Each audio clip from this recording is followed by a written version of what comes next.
Share lang ako itong Ace na ginawa natin. 32 inches yan, galing kabilang shop. Ang problema nito, good backlight, nag-on yung mainboard, kaya lang wala siyang display. So yung panel na ginamit niya ganito. May supply naman yung 12 natin sa galing sa mainboard papunta rito. Ang problema, ayaw siya magkaroon ng DC to DC. So ginawa ko rito, dahil ayaw mag-function, nag-check ako ng resistance dito sa clock signal natin.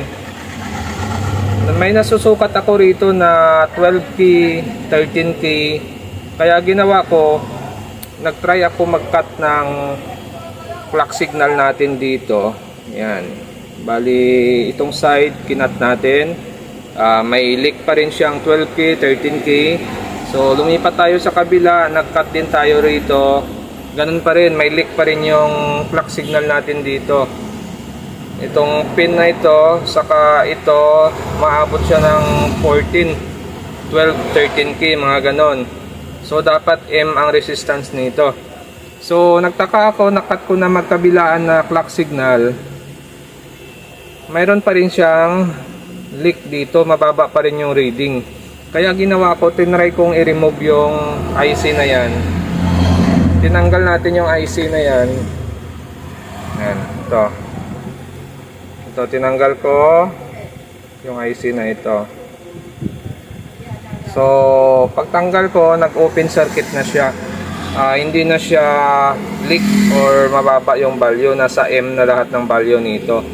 So, pinalitan ko siya. Buti meron pa tayong extra na mga ganyan.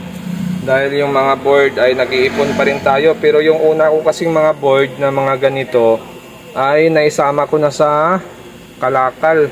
Kasi nung nakaraan kasi may pumunta rito, medyo mataas yung presyo na binigay niya. Kaya pinull out natin lahat ng mga top board natin. Hindi naman mahirap ipunin kasi bumibili pa rin tayo ng mga kalakal. Kaya madali lang tayo makaipon nito. So halos nasa 30 kilos yata yung ganito ko na na-pull out ko. Okay? So ito, pinalitan natin yung IC dito. Yan, di ba? Tinanggal natin to. Pinalit natin dito. So napansin ko, nagkaroon na siya ng supply. Ito yung ating BGL. Ito naman yung ating BGH. Yan. So nagkaroon na siya ng DC to DC. Nagkaroon na ng supply ito. Kaya binalik ko ulit yung mga pinagkakat ko rito. Yan, binalik ko ulit yan. Kaya pag nag-cut kayo, dapat medyo pino lang yung cutting para hindi na kayo mag-jumper. Yan, no? Wala tayong jumper dyan. Dinaanan lang natin siya ng soldering iron na may lead. Tapos yan, nagdugtong siya ulit. Yan. Kaya wala na tayong jumper na wire dyan na manipis. So ngayon, yan, okay na siya, no? Yan, no? May picture na siya. Kaya lang nagtataka ako rito kasi yung unit galing sa kabilang shop